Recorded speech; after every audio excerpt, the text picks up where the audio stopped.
자, 두 번째 시간. 여기 결격 사유 중에서 나머지를 빨리 해보도록 하겠습니다. 세 번째 결격 사유가 뭐냐면 형벌입니다. 형벌. 형벌은 금고 이상의 무거운 벌을 받았을 때 결격죄로 삼습니다. 금고 이상. 그러니까 금고 이상 그러면 금고나 징역, 사형 이런 거예요. 이런 거 받으면 결격죄가 될 수 있어요. 그러니까 원래는 벌금을 물거나 구류를 며칠 살고 나왔습니다. 요것 갖고는 결격자가 안 됩니다. 금고 이상의 무거운 벌을 받았을 때 결격자. 이 금고라는 것도 감옥살이 하는 거죠? 그래요. 그리고 선고가 반드시 있어야 됩니다. 선고. 선고가 있어야 여기가 뭐냐면 죄인 되는 거예요. 판사가 또 선고해줘야 돼요. 그래서 기본적으로 이해하실 게 뭐냐면, 자, 죄를 지었을 때 처벌받을 때까지 그 단계를 잠깐 이해해봐요. A가 죄를 지었어요. 그럼 처음에는 수사를 막 해요. 검찰이나 경찰에서. 그래서 증거를 찾아요. 막 압수수색하고 막 그러잖아요. 불러다 물어보고. 그래서 증거를 찾으면 그때 검사가 기소를 해요. 이걸 공소제기다. 줄여서 기소한다 그래요. 기소가 되면 자, 판사 앞으로 끌고 가는 거예요.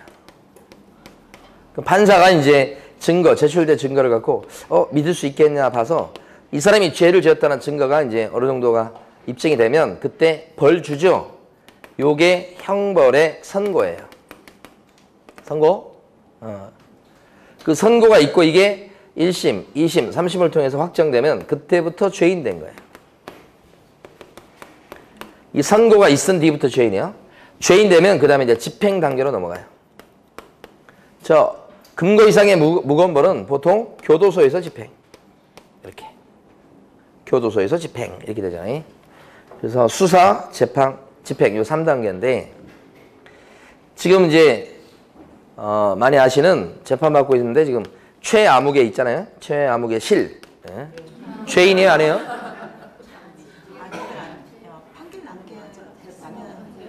판결이 확정이 안 됐어요. 죄인 안 해요. 박아무개 대통령도 전 대통령도 죄인 안 해요. 죄인이 되려면 선고가 있고 이게 확정돼야 돼요. 그러니까 우리가 알고 싶은 건 뭐냐면 수사를 받고 있거나 지금 재판 중인 거예요. 수사를 받고 있거나 재판 중일 때는 아직은 죄인이 아니에요. 그걸 일반인들이 좀 깨닫기 쉽지 않아요. 다 죄인이라고 생각하지. 그러니까 이 상태에서는 결격자가 아니에요. 구치소에 있다고 해서 결격자가 되는 게 아니에요. 형이 확정돼야 돼요. 확정. 그러니까 아직은 결격자가 아니다. 두 분 다.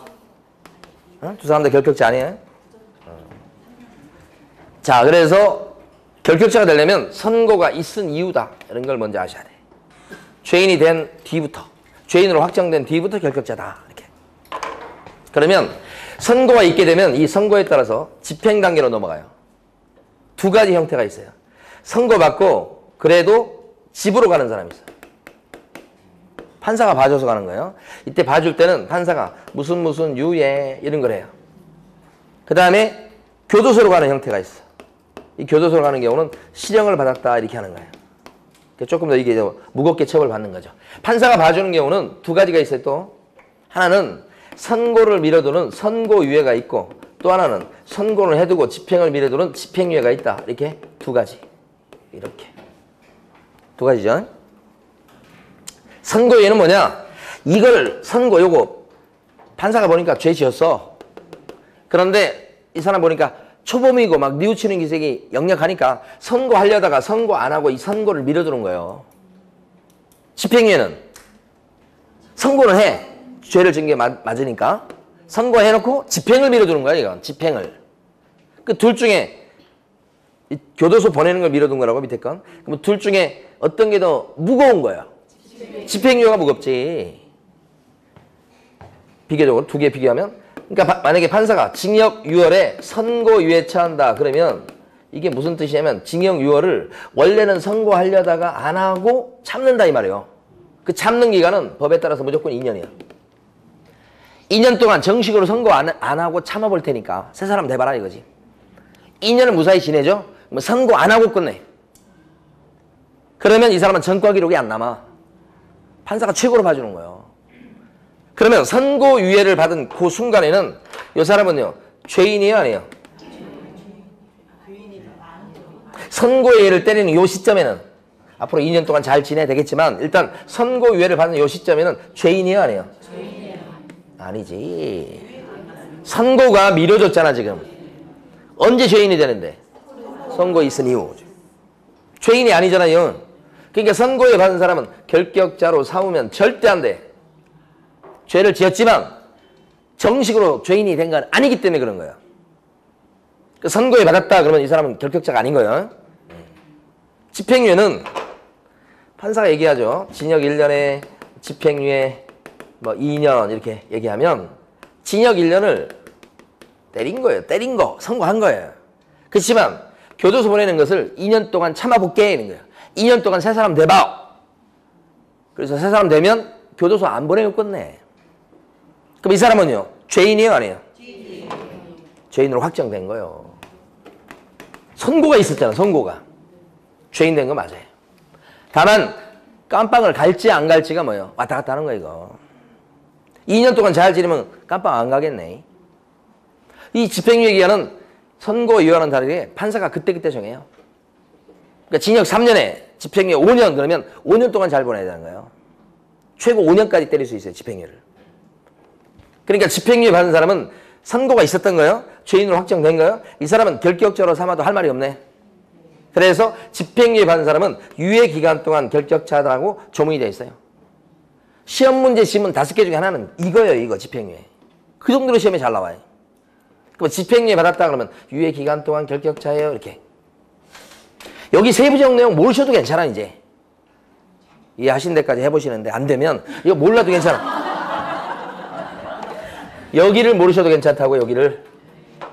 암기하셔야지 뭐. 선고에 받은 사람은요? 무조건 결격자가 아니야. 집행유예 받은 사람은?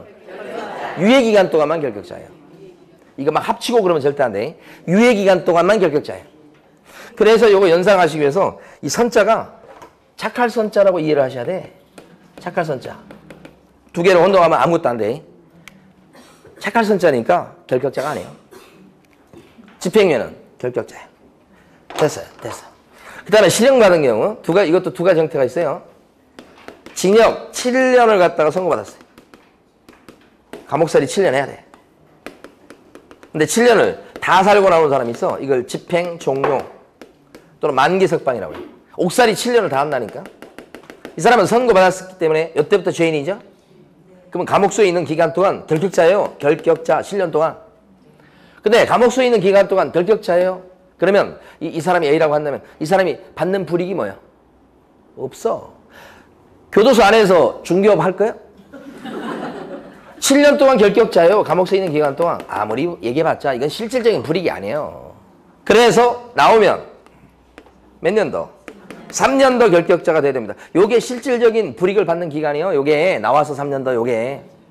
그러니까 징역 7년을 선고받은 사람은 근데 이론적으로 봤을 때는 몇 년간 결격자예요. 총 10년이요. 실질적으로는 3년이지만 사실은. 그렇지만 시험 보실 때는 10년 이렇게 하셔야 되는 거예요. 이게 만기 석방이에요. 두 번째 경우는 똑같이 징역 7년을 선고받았어요. 그런데 7년을 다 사는 게 아니고 5년밖에 안 살았어. 5년. 그런데 막 내보내줘. 내보내주는데 이걸 없애주고 내보내. 이걸. 이게 중요한 특징이야. 이것을 집행면제라고 그래요. 그러니까 집행면제다 그러면 이거 없애주는 걸 얘기하는 거야. 그럼 결국은 형기가 7년이었다가 집행면제를 받으면서 5년으로 준 거야. 그러니까 이때 집행면제를 받으면 다 살았지. 석방되지. 그러면 그때부터요. 몇 년 더? 3년 더 결격자가 된다. 다 살고 나와서 3년 더. 다 살고 나와서 면제받았던 어쨌든 다 살고 나와서 3년 더. 이렇게 되는 거지. 이런 집행면제에 해당되는 가장 대표적인 것이 뭐냐면 특별사면이에요. 그래서 시험에서는 특별사면밖에 안 나와요. 보면. 우리 교재 이거 말고도 몇 가지가 설명되어 있는데 시험에 안 나오고. 특별사면이 집행면제예요. 같은 말. 특별사면은 대통령이 하는 거예요. 그러니까 대통령이 감옥소에 있는 사람한테 여러 가지가 있지만 대표적인 거예요. 이거예요. 감옥소에 있는 사람한테 나머지 형기를 싹 없애주는 거예요. 이게 특별사면이에요. 그러면 대통령이 특별사면하면 이 사람은 죄인이 아닌 걸로 바뀝니까? 특별사면 받았습니다. 그러면 죄인이 아닌 걸로 바뀌는 거예요? 아니요. 죄를 지은 건 그대로 남아요. 그런데 형기를 줄여주는 거죠. 이게 특별사면이죠. 그러니까 이 사람은 죄인의 전력이 남기 때문에 몇 년 더 결격자가 돼야 돼요? 3년. 이러한 특별사면과 구별되는 게 일반사면이라고 있어요. 일반사면이 진짜 사면이에요, 이게. 일반사면이 진짜 사면이라고. 그래서 이것은 교도소에 수감 중이에요. 근데 일반사면 받아봐요. 그러면 바로 죄인이 아닌 거예요. 그러니까 교도소장 붙들고 있으면 안 돼. 즉시 석방이에요. 죄인 아니니까. 그 점에서 여기하고 달라요. 여기는 형기를 다 맞추게 만들어버리는 거고 여기는 즉시 석방. 따라서 일반 사면 받은 사람은 결격사에서 어떻게 해요? 즉시 벗어난다. 즉시 벗어나버려요.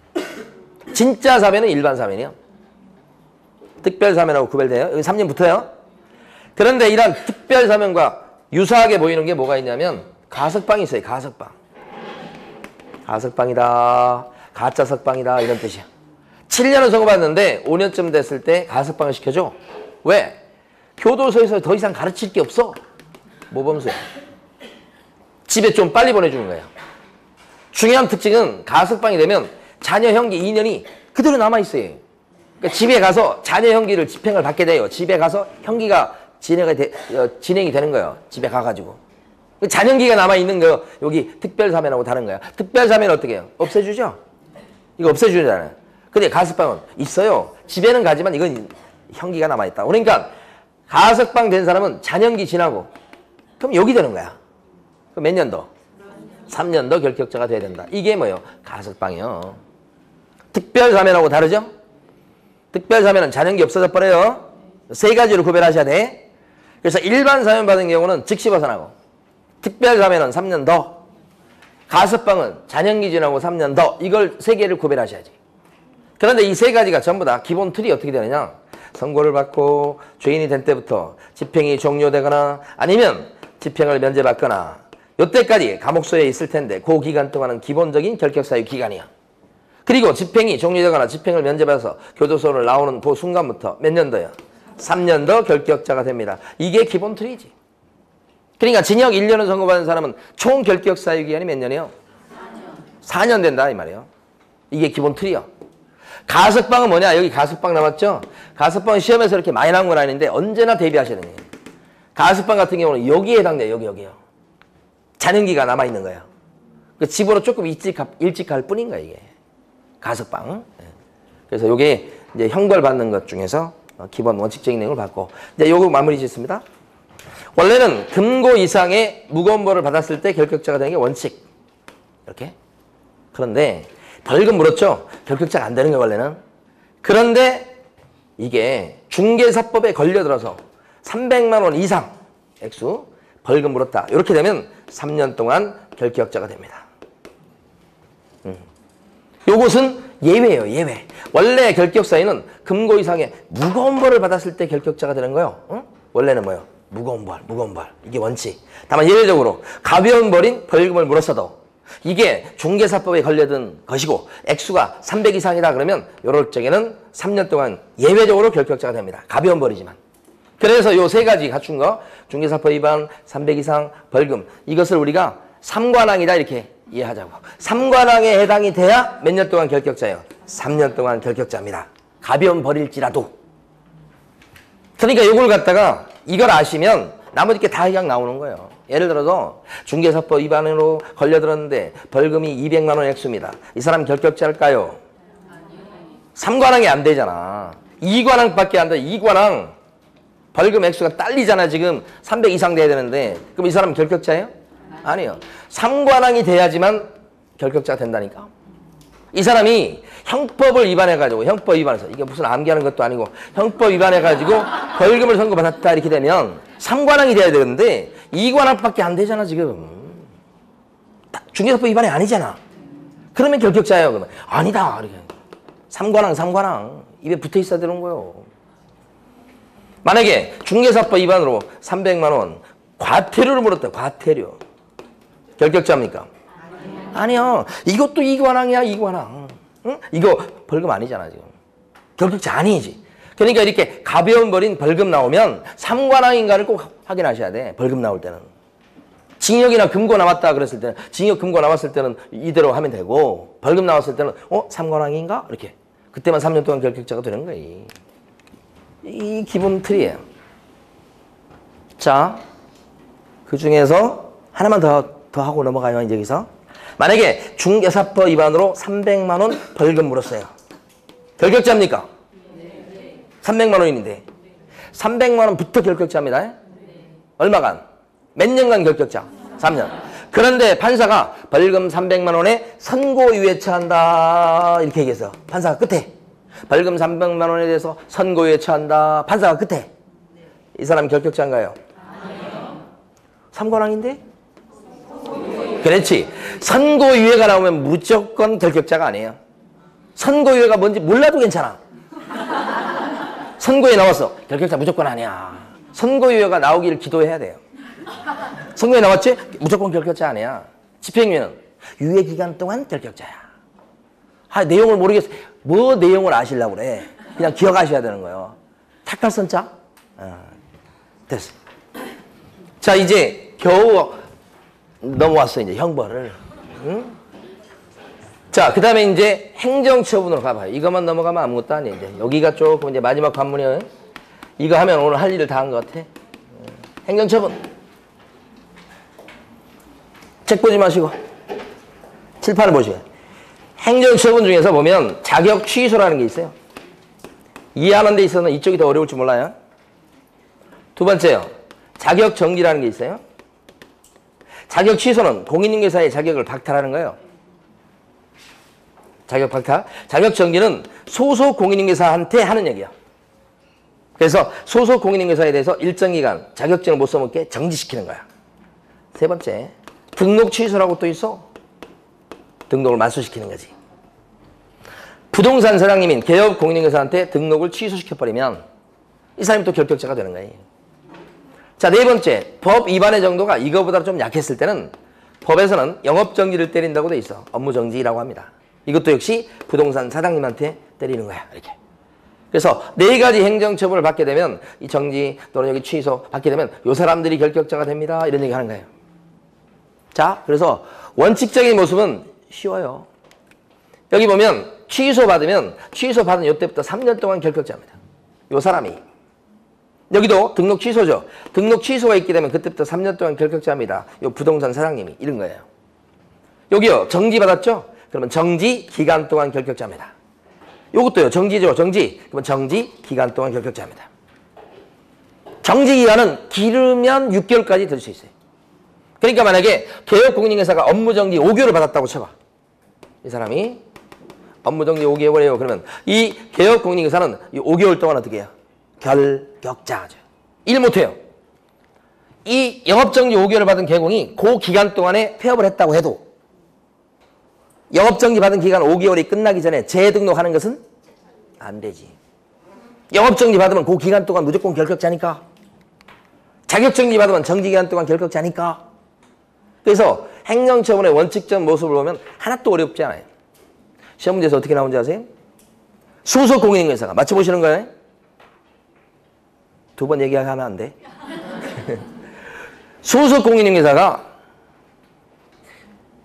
얘기하다가 까먹었어요. 지금 생각났어 또. 소속 공인중개사가 자격정지를 받으면 3년 동안 결격자입니다. 이게 기출문제예요. 소속 공인중개사가 자격정지를 받으면 3년간 결격자입니다. 이게 기출문제라니까. X지. 3년이 아니고 뭐요? 정지 기간 동안. 이렇게 되는 이런 현상이 많아요, 요새는. 그래서 제 방에 뭐 찾으러 가잖아. 가가지고 갔는데 왜 왔는지 기억이 잘 안 나는 거예요. 그래서 생각하다가 기억이 안 나. 다시 또 가가지고 그럼 또 그때 기억이 날 때가 있죠. 자, 지금부터는 예외 어려운 부분을 한 군데 해야 돼요. 두 군데를 해야 되는구나. 자, 여기서부터 등록 취소가 있게 되면 3년 동안 결격자입니다. 이렇게 되는 것이 원칙이에요. 원칙. 자, 근데 예외가 있습니다. 예외 원래 두 가지가 있는데 자, 지금 단계에서는 하나만 보도록 합니다. 원래 등록 취소가 되려면 법에서요 정해놔야 됩니다. 자, 이럴 때는 등록 취소요. 이런 식으로 사유를 정해놨어야 돼. 여기에 걸리면 관청이 등록을 취소하게 되고 등록 취소가 있게 되면 그때부터 3년 동안은 결격자입니다. 자, 요렇게 되는 것이 사실은 원칙이야. 등록 취소요 엄청 많아요. 그 등록 취소에 걸려들어서 법이 정한 등록 취소에 해당이 돼서 등록이 잘리면 3년간 결격자입니다. 그게 원칙. 그런데 등록 취소 사유 중에서 그 많은 사유 중에서 3가지만큼은 등록이 잘려도 이 3년이 따로 안 붙어. 그래서 뭐냐면 예외예요. 원래 3년이 붙는 게 뭐예요? 원칙. 안 붙는 경우가 예외. 안 붙는 경우가 요 3가지예요. 이걸 설명드릴 거예요. 결격 사유 중에서 등록 취소 사유 중에서 첫 번째 개인인 개업 공인중개사가 돌아가셨거나 법인이 해산했을 때죠. 법인의 사망을 그건 사람이 아니잖아요. 그걸 해산이라고 불러요. 그러니까 사망과 해산은 언제나 같이 붙어 다니는 거예요. 법인의 죽음이 해산이에요. 그 다음에 등록 기준 미달이라고 하는 거예요. 요거 임의적 또는 상대적 등록 취소예요. 그 다음에 세 번째가 결격 사유예요. 이건 절대적 등록 취소야지. 이 3가지에 해당돼가지고 등록이 잘리잖아요. 그러면 이건 3년이 안 붙어 따로. 자, 요게 이해하는 거예요. 자, 첫 번째부터 봐요. A라는 사람이 공인중개사인 개공이에요. A가 공인중개사인 개공. A가. 근데 이 사람이 등록을 해서 일을 하시다가 이때쯤 돌아가신 거예요. 돌아가시면 법상은 절대적 등록 취소야. 사실은 돌아가시는 순간에 등록은 저절로 없어져요. 그러니까 등록 취소 안 해도 등록은 사라지는 거지만 관청에 가면 등록 대장이 여전히 남아있거든. 그래서 그 등록 대장을 말소할 필요가 있기 때문에 법에서는 사망하면 등록을 취소하게 돼 있어. 반드시요. 그래서 3달 있다가 등록을 잘랐다고 A의 등록을 자른 겁니다. 근데 원래는 등록 취소가 되면 원칙은 뭐예요? 몇 년 동안 결격자, 3년 동안 결격자 이렇게 되는 것이 원칙이잖아. 원칙. 등록 잘렸으니까. 근데 이 사람은 등록이 취소가 됐는데 3년 동안 결격자 그렇게 해야 되겠습니까 지금?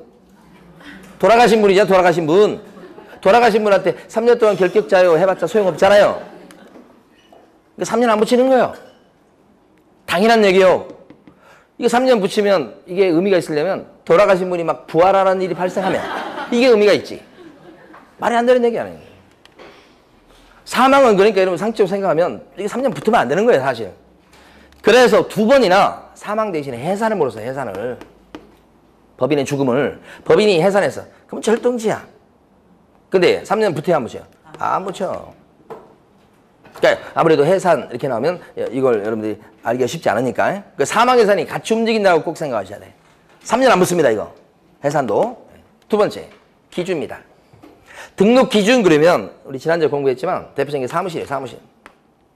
그러니까 처음에 오픈할 때는 사무실을 갖춰서 일하다가 영업하는 중에도 사무실을 원래 유지해야 돼요. 그런데 이때쯤 돼서 이 사무실을 갖다가 없앴어요. 왜냐하면 2년 됐어요. 재계약 기간. 근데 월세만 많이 나가니까 이걸 없애버리고 A라는 양반이 집에 들어앉아서 인터넷으로 영업을 해요. 사무실이 있어봤자 소용없거든. 그 사무실을 없앤 거예요. 이 사무실을 없앤 것을 법률적으로 평가할 때 등록 기준 미달이라고 평가하는 거예요. 등록 기준을 갖추고 잘 갖추고 있다가 못 갖춘 걸로 바뀌어버린 거예요. 기준 미달 이렇게 하는 거예요.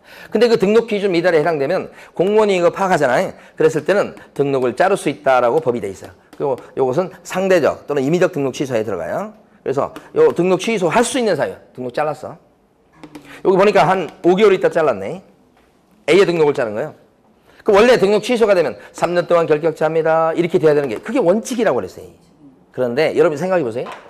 이 사람이 사무실이 없어가지고 그것 때문에 들통나가지고 등록이 잘렸어. 등록이 없어진 거야. 그런데 A는 등록 잘리니까 이제 정신이 드는 거예요. 그래서 A가 옛날보다 더 좋은 사무실을 얻어. 지금 등록 잘린 뒤입니다. 더 좋은 사무실을 얻어가지고 다시 신규로 오픈하겠다고 신규 등록을 해왔을 적에 이걸 이 A의 신규 등록 신청을 받아줘야 됩니까? 거부해야 됩니까? 받아줘야 되는 게 이게 정상이에요, 정상. 이게 합리적인 사고예요. 왜 이 사람이 지금 등록 잘렸죠? 사무실 없앤 것 때문에. 근데 지금 어떻게 됐습니까? 사무실 없앤 게 해소가 되었죠. 제대로 된 등록 기준인 사무실을 갖춰서 등록 신청해오는데 왜 이걸 안 받아줘야 됩니까? 받아줘야지. 등록 잘린 적이 있다고 해서 3년 동안 무조건 틀어막을 일이 아니라는 거지. 왜 등록 잘렸는데? 이것 때문에 없어졌잖아, 원인이. 받아줘야지 등록을. 그래서 기준 미달 때문에 등록 취소가 됐을 때는 3년이 안 붙여져요. 등록 취소된 것 때문에 3년이 안 붙여지는 거라고요. 그러면 시험 문제는 이게 나올 때 한 번 나왔는데 사례로 안 나왔어요. 등록 기준 미달이 원인이 돼서 등록 취소된 사람은 3년간 결격자입니다. 이렇게 나온 거야. 맞아요, 틀려요? 틀렸다 할 수 있어야 돼요. 암기해버리셔야 돼. 기준 미달은요 3년 안 붙어요. 기준 미달은 3년 안 붙어요. 이렇게.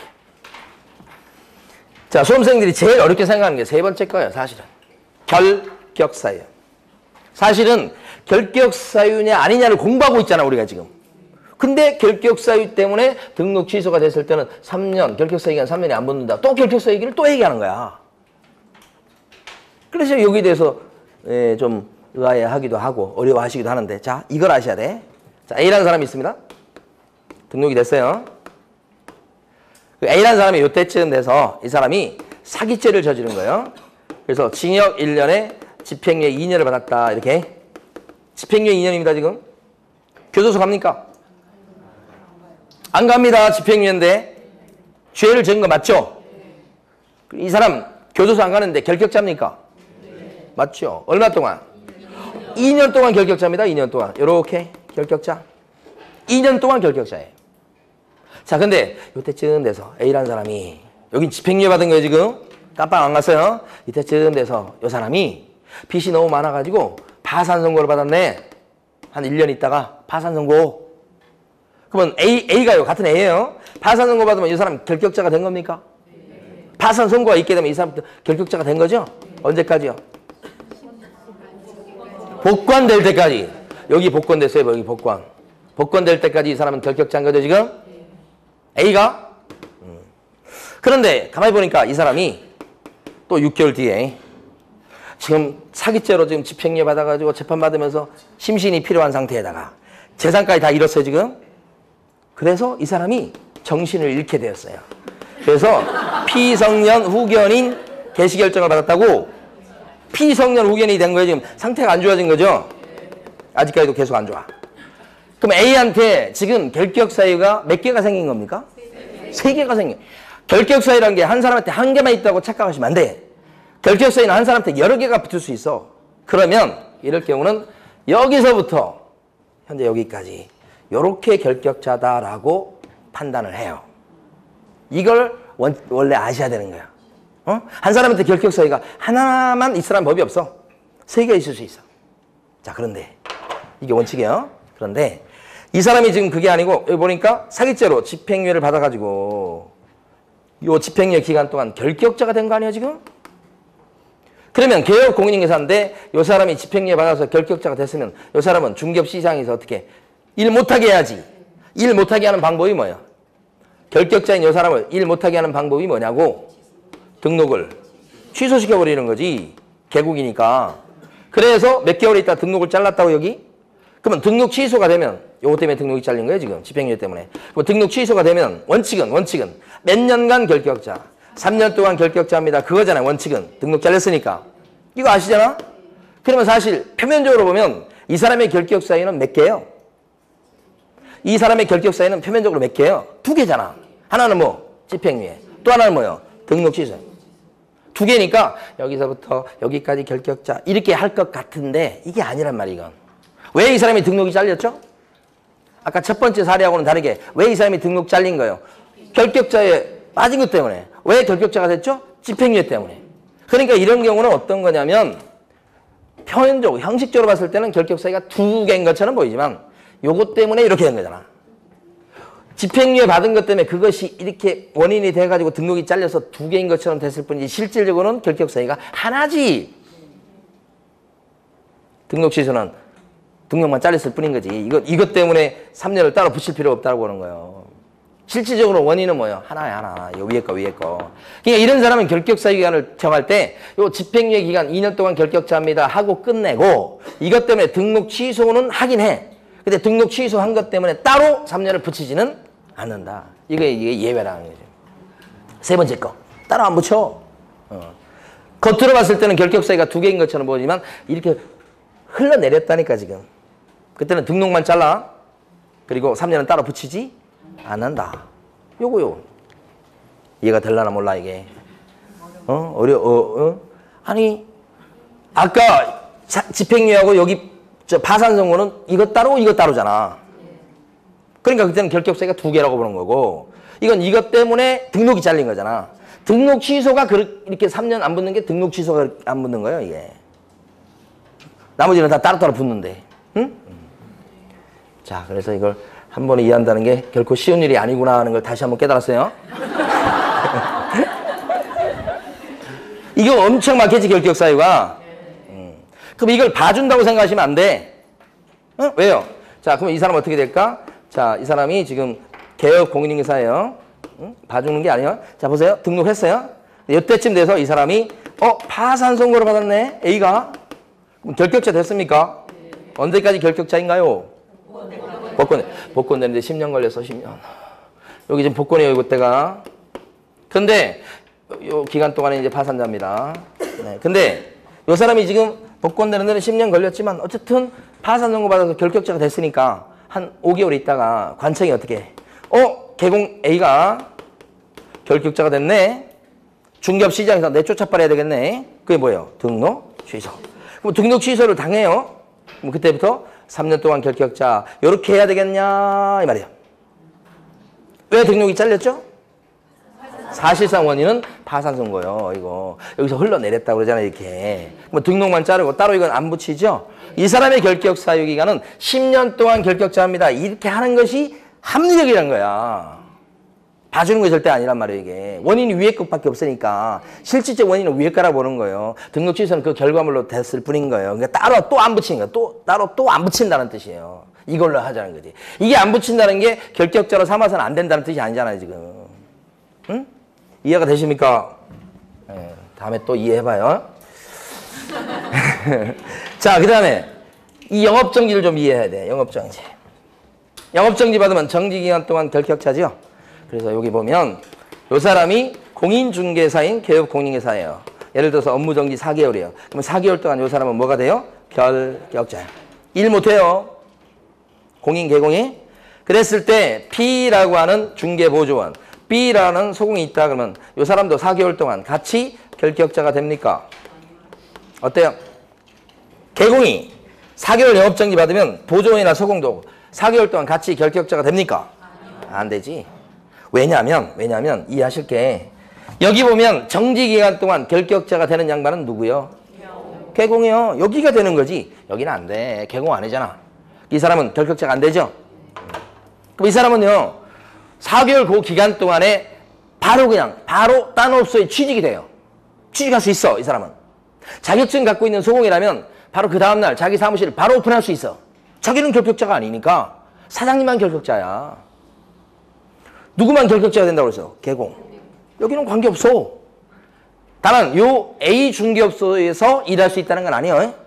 A 중개업소는 결격사유에 해당되기 때문에 문 닫아놔야지. 여기는 거기서까지 일할 수 있다는 건 아니고 딴 업소에 가서 일하거나 자기 사무실을 차릴 수 있다 이런 거지. 이게 지금 가로 4번이에요. 그런데 법인이 다른다. 법인이.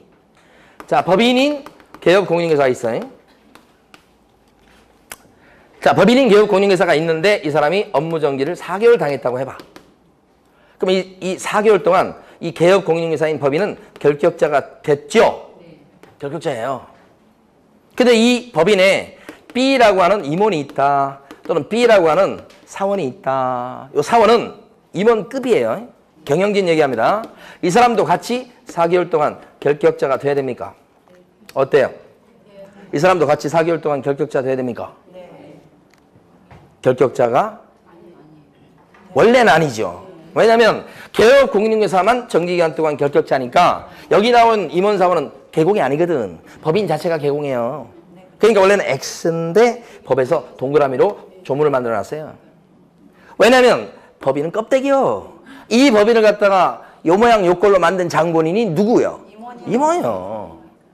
그래가지고 자기는 개공 아니니까 나는 결격자 아니다 이렇게 이론적으로 처리해버리면 이 회사를 망쳐놓고 자기들은 딴 데 가서 또 일하고 잘 먹고 잘 살 거 아니요?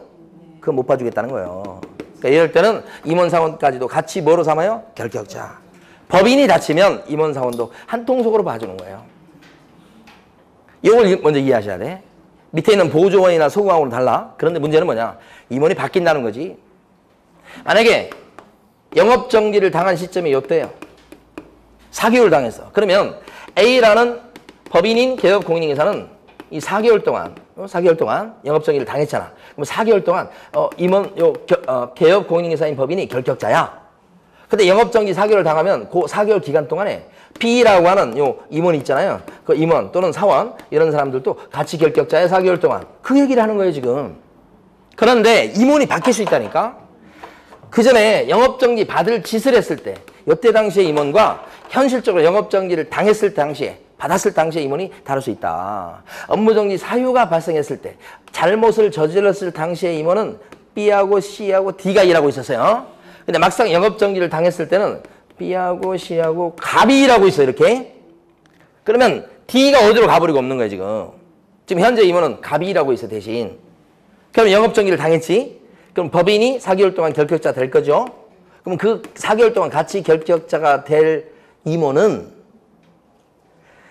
영업정지를 당했을 당시 임원인 요 사람들이 되는 거예요? 아니면 사유가 발생했을 당시에 요 사람들이 되는 거예요?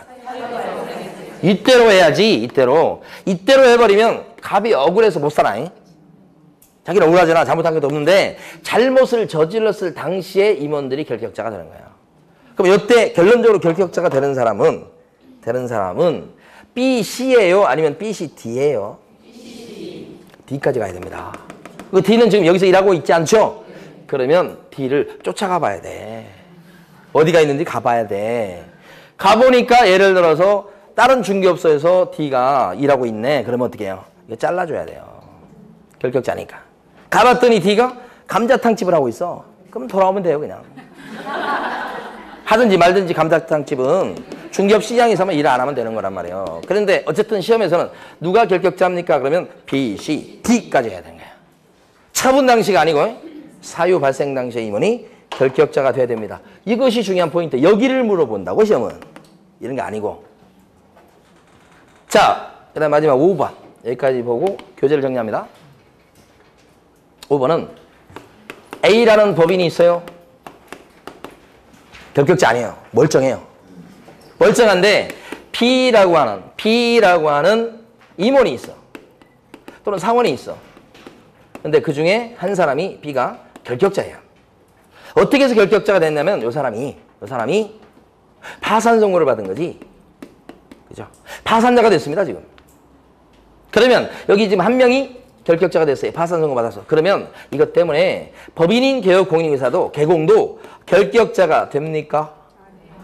이 사람 한 명이 결격자예요, 지금. 여기 되면 원래 멀쩡한 요 사람도 결격자로 삼아야 됩니까? 법인도 결격자로 삼아야 됩니까? 어떻게 해야 될 것 같아? 결격자로 삼아야 됩니다.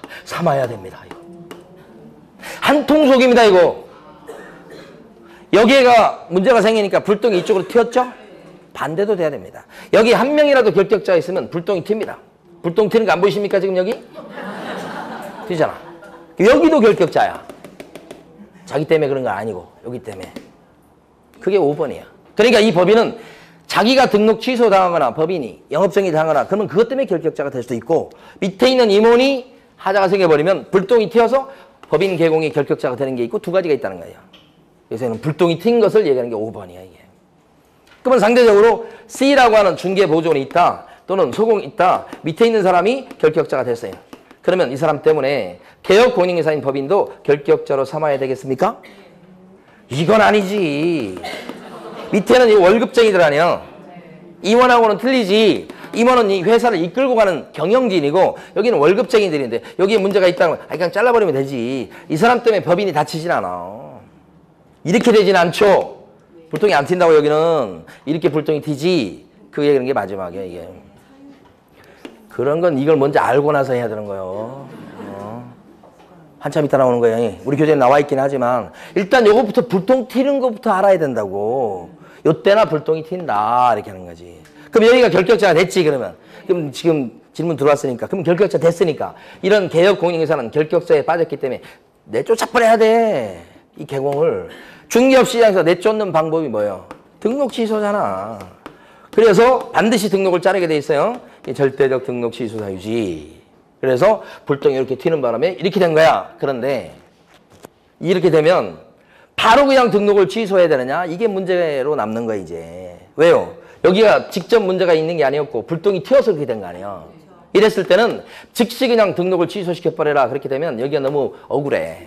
그래서 이때는 2달을 참아준다고 무조건. 불똥 튀는 경우는 2달 참는 거야. 즉시 못하고.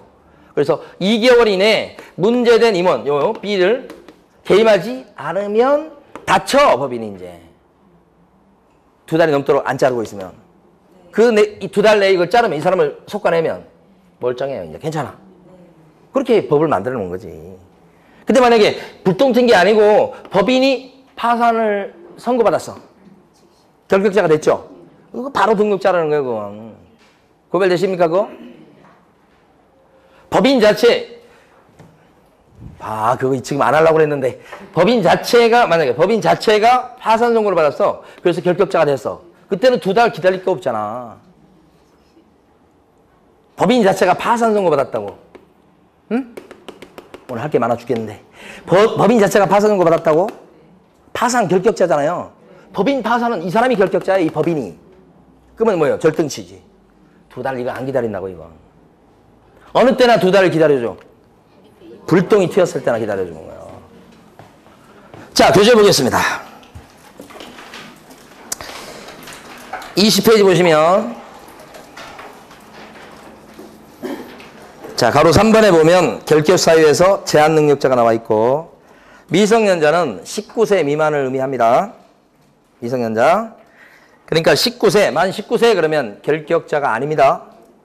19세 미만은 뭐고요? 결격자고. 의제성년이라고 나와 있죠? 성년 의제. 결혼해도 결격자. 이게 안 나왔네. 결혼해도 결격자고 부모의 동의를 얻어도 결격자 맞죠? 그거 얘기하는 겁니다. 그게 의제성년 그 얘기하는 거예요. 옆에다 써주세요. 결혼해도 결격자. 부모의 동의 얻어도 결격자. 이렇게 써주세요. 옆에다가. 의제성년이 인정 안 된다. 그 말하고 같은 뜻이에요. 의제성년이 인정 안 된다는 게 무슨 말인지 잘 모르죠. 또 이렇게 써놓으면. 그 말이 뭐예요? 결혼해도 결격자. 이 말이에요. 자, 그 다음에 오른쪽에 가시면 동그라미 니은번 P자가 붙어있죠? 피안정후견인 결격자. 디귿번 피성년후견인 결격자. 정도 차이에 불과합니다. 동그라미 2번 파산 선고를 받고 복권되지 않은 자 결격자죠? 동그라미 3번요. 2번요. 파산 선고를 받고 복권되지 아니한 자. 옆에다 써주세요. 회생. 회생이란 글자 나오면 이 사람은 결격자예요? 아니에요? 파산 이렇게 나오면 파산은 결격자고 이거 구별하시라고요. 자, 그 다음에 동그라미 3번 형벌을 받은 자 이렇게 되어 있습니다. 동그라미 3번의 기억번 금고 이상의 실형을 선고받고 집행이 어떻게 됐다고요? 종료. 집행 종료되면 그때부터 몇 년간 결격자? 3년. 그 밑에 줄 집행이 면제된 날부터 나오죠? 집행 면제 그러면 그때도 몇 년간 결격자? 3년. 집행 면제의 가장 대표적인 예가 뭐예요? 특별 사면. 집행 면제 밑에다 써주세요. 특별 사면. 집행 종료되면 그때부터 3년간 결격자. 집행 면제 그러면 그때부터 3년간 결격자. 이런 뜻이고 집행 면제의 가장 대표적인 사례가 뭐라고요? 특별 사면이죠.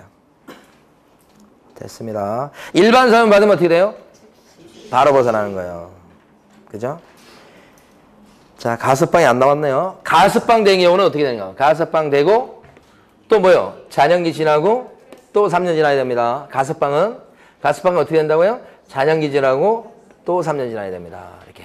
가석방. 자, 그 다음에요.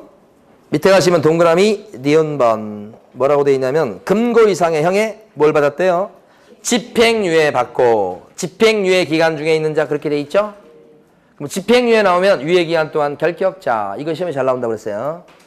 옆에다가요. 선고유예. 선고유예 받은 사람은 결격자예요? 아니에요? 무조건 아니다. 이거 구별하시면 되고. 자, 그 다음에 동그라미 4번에 보면 자, 행정처분입니다. 동그라미 4번. 기억번. 이 법에 의해서 공인중개사의 자격 취소를 받은 날부터 3년이 경과되지 않은 자. 자격 취소는 3년 동안 결격자 이런 뜻이고 동그라미 니은번 자격이 정지당한 사람도 정지 기간 동안은 결격자 그런 것이 니은번. 동그라미 디귿번 이 법에서 중개업에 등록 취소 받은 날부터 몇 년 동안은 결격자다? 3년. 3년이 경과하지 않는 자는 결격자다 그런 거니까 3년간 결격자라는 얘기하고 같은 의미가 됩니다. 등록 취소 그러면 몇 년부터요? 3년. 자, 근데 알아두기 보시면 동그라미 A번만 체크하고 갑니다. 이번에. 등록 취소가 되더라도 3년의 결격사유 기간이 따로 안 붙는 거예요. 3년이 적용되지 않는 거 이렇게 써놨죠? 그런 의미예요. 사망 해산 나오고 그 다음에 뭐요? 기준 미달 나왔죠? 그 다음에 또 뭐요? 결격 사유. 요 세 가지는 등록 취소까지만 해요. 그리고 등록 취소된 것 때문에 따로 3년은 붙이지는 않는다. 이렇게 보셔야 되고요. 자, 그 다음에 동그라미 B번은 뒤로 요 넘길게요. 그 다음에 동그라미 리을번. 영업정지를 받고 폐업신고한자로서 영업정지 기간이 경과되지 아니한 자. 이 말은 영업정지 기간 동안 결격자예요. 그 말이에요. 영업정지 기간이 경과하지 않은 자가 결격자라는 얘기니까 업무정지 기간 동안 결격자예요. 그런 취지라고. 그런데 미음번 잘 나오죠. 미음번. 영업정지를 받은 개업공인회사인 법인 얘기합니다. 업무정지 사유 발생한 당시에 요게 중요하죠. 사유 발생 당시에 여기가 핵심. 처분 당시 아니고 사유 발생 당시에 여기를 밑줄 그어두시고 사유 발생 당시에 사원 또는 임원이었던 자가 어떻게 돼요? 정지기간 동안 같이 결격자가 됩니다. 언제적에 임원 사원이라고요? 사유 발생 당시. 그죠? 처분 당시 아니고 리얼번 중요하고. 다음 페이지. 비호법 보시면 이 법을 위반해서 나왔죠. 300만 원 이상 뭘 받았어요? 벌금. 이 법이 무슨 법이죠? 중개사법. 중개사법 위반으로 300만 원 이상 벌금을 선고받고. 그죠? 그러면 이게 3관왕이죠. 중개사법 위반 300만 원 이상 벌금 3관왕. 그럼 몇 년 동안 결격자가 된다고요? 3년. 따라서 이렇게 3관왕에 해당이 되면서 3년이 경과되지 않은 자는 뭐예요? 결격자다. 3년 지나버리면 결격사에서 벗어나는 거죠? 3년이 경과되지 않은 자다. 그죠? 이 사람이 결격자다. 이 말이고. 동그라미 5번. 5번을 기본적으로 이해하려면 법인의 사원 또는 임원 중에서 결격사유에 해당되는 임원 또는 사원이 있을 적에는 법인도 결격자가 된다를 먼저 이해하셔야 돼요. 그게 제목이 이거예요. 그러니까 법인이 결격자가 되는데 자기 때문이 아니에요. 법인 때문이 아니고 누구 때문에? 임원 사원 때문에. 그 얘기죠. 그 뒤에 건 신경 쓰지 마세요. 그런 거. 저 뒤에 가서 나와요. 그때 가서 이제 아시면 되고. 그 다음에 여기서 중요한 거 밑에다가 좀 적어 보십니다.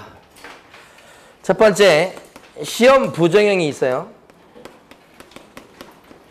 시험 보면서 부정행위 저지른 거 얘기합니다. 자, 시험 부정행위자는 몇 년간 시험을 못 보나요? 못 보죠. 5년 동안 시험 못 봐요. 그렇지만 이 사람은 결격자입니까? 아닙니다. 부정행위가 됐기 때문에 이 사람은 5년 동안은 시험을 못 보게 되는 건 맞지만 결격사에 해당되지는 않습니다. 그러니까 시험 부정행위자가 중개보존으로 얼마든지 일할 수 있습니다. 이 말이에요. 이걸 적어 놓으셔야 돼. 자, 시험 부정행위자는 결격자가 아닙니다. 시험만 못 볼 뿐. 이해되십니까? 진짜 이해했어요? 질문 드려봐요. 시험 부정행위자는 법인인 개업공인회사의 임원이 될 수 있다. 시험 부정행위자는 법인인 개업공인회사의 임원이 될 수 있다. 있다가 맞는 거예요. 임원사원이라고 해서 다 자격증 갖고 있을 필요 없잖아. 그러니까 자격증 없는 임원도 있지. 근데 시험 부정행위자는 시험만 못 볼 뿐 결격자는 아니니까 일할 수 있지. 임원 될 수 있다고. 존경을 하지 않겠지만 임원 될 수 있다고. 두 번째, 결격사유에 해당하는 사람이 지금까지 보니까 엄청 많잖아요. 자, 이런 사람 결격자들 있잖아요. 이런 사람들 결격자 시험 볼 수 있나요? 미성년자 결격자 맞죠? 시험 볼 수 있나요? 볼 수 있잖아요. 피한정우견인 결격자 맞습니까? 시험 볼 수 있나요? 볼 수 있잖아요. 점수는 안 좋을 거예요. 그 다음에 파산 선고 받은 사람 결격자 맞죠? 시험 볼 수 있어 그래도. 집행유예 받고 있는 사람 집행유예 2년 깜빡 안 갔죠? 결격자 맞죠? 시험 볼 수 있습니까? 자, 징역 1년을 선고받고 깜빵에 있는 사람이에요. 결격자 맞습니까? 몇 년 동안 결격자? 4년 되죠, 4년. 플러스 3년 해서. 자, 이 사람 교도소에 있는데 시험 볼 수 있습니까? 있다는 거지. 그런데 결격 사유에 해당되는 사람 중에서, 결격자 중에서 유일하게 시험 못 보는 사람이 딱 한 명 있어요. 누구게요? 결격자인데 시험 못 보는 사람. 바로 자격을 취소당한 양반이요. 자격 취소한 사람은 3년 동안 결격자 맞죠? 근데 그 사람은 3년 동안 시험도 볼 수가 없죠. 결격자이면서 유일하게 시험도 못 보는 사람 딱 한 명이에요. 자격 취소한 사람은 3년 동안 결격자가 돼서 일 못하죠? 자격 취소. 응? 자격 취소된 사람은 결격자라고 그랬잖아 지금. 얼마 동안? 3년 동안. 그리고 3년 동안 결격자가 돼서 일 못하지만 동시에 3년 동안 시험도 못 봐. 3년 있다 봐야 돼. 그게 유일한 예외예요. 중개사법이 어려워요, 쉬워요? 뭐가 어려워요, 뭐야. 중개사법이 있잖아요. 세상에 이렇게 쉬운 과목이 없어. 여러분들이 중개사법이 중개사 시험 과목에 있는 것이 얼마나 행운인지를 몰라요. 중개사법 공부 분량이 있잖아요. 공부 분량이 이만큼밖에 안 돼요. 민법은 어느 정도 될 것 같아요, 민법. 민법 이렇게, 이거. 민법 이거 태양 같은 거. 이게 수성이나 될라나, 하여간 천왕성이나 될라나. 이게 중개사법이요. 그런데 중개사법을 어렵다고 하면 안 되는 거예요, 이게. 민법이 어려워도, 그죠? 목성 같은 게 또 공법이라고 또 있잖아요. 목성 같은 게, 이게. 어렵지 않는 거예요. 근데 왜 중개사법이 이렇게 점수도 안 나오고 막 그런 거예요? 과목이 지랄 같아서 그런 거예요? 공부를 안 해서 그런 거예요. 왜 공부를 안 하는 거예요? 이 민법이나 공법 때문에 공부 안 하는 거예요. 이거 안답시고 공부를 안 하니까 이게 점수 안 나오는 거예요. 여러분들 이 민법 공부 안 하고 중개사법만 과목이 있다고 그래봐. 다 100점 나와요, 여러분. 왜냐면 중개사법은 깊이가 없어요. 얕아요. 어? 그럼 여러분 공부를 제대로 안 해서 그런 거예요. 공부를 한번 이렇게 제대로 해놓고 문제집 제대로 풀잖아요. 중개사법만큼 쉬운 과목이 없어요. 암기만 조금 몇 개 하고 그러면. 제가 늘상 비유해서 말씀드리는데 우리 중개사법도 40문제가 나와. 공법도 40문제야. 민법도 40문제야. 그런데 중개사법은 양이 적어. 깊이도 없어. 비유하자면 옹달샘이야, 옹달샘. 거기에 고기가 40마리가 있다고 해봐. 위에서도 다 보여, 막. 그리고 잡을 때, 눈 뜨고 잡을 필요가 없어. 눈 감고 이렇게 하면. 그런데 민법이나 공법은 위에서 봐봐. 겁나서 못 봐. 시퍼래갖고. 바닥이 안 보여요. 그래서 민법이나 공법을 일주일에 한 번씩 들여다보니까 이게 얼마나 겁이 나겠어. 그죠? 그래서 그거 겁난 거, 그 트라우마에 중개사법 이렇게 봐도 여기에 들여다볼 시간이 없는 거야. 그래서 점수가 안 나오는 거예요. 문제집 한 권 제대로 풀었어요, 여러분이? 아니잖아. 처음부터 끝까지 빼먹지 않고 제대로 들었냐고, 수업도. 아니거든, 이게. 예? 공부를 그렇게 안 해요, 중개사법을. 그러고 점수 안 나온다고 얘기를 해. 안다고 생각하지 그게 착각이에요. 나오는 방법이 딱 정해졌어요. 그 방법만 알면 여러분들이 점수가 나오는데 그걸 공부를 안 하는 거예요, 그걸. 수업 시간에 바닥을 다 보여드려. 다 바닥을. 나올 수 있는 끝을 보여드린다고. 공법이 어디 그래요? 공법은 선생님들도 끝을 몰라. 그러니까 바닥을 못 보여줘. 공법이나 민법은 사실은 겉만 이렇게 하는 거야. 어쩔 수 없이. 그러니까 그래도 여러분들이 막 힘들다고 그러지. 근데 중개사법은 수업 시간 내에 하는 내용이 바닥이라니까. 깊이의 끝이라고. 이걸 점수를 못 따면 말도 안 되는 거야. 근데 그 이유가 뭐냐면 공부를 안 해서 그런 거예요. 솔직히. 시간 투자를 해가지고 공부하면 금방 점수가 나올 수 있는 과목이야. 근데 그걸 안 해. 자, 그러면 이제 쉴 시간이 됐네. 잠깐 쉬었다가 해봐요 또.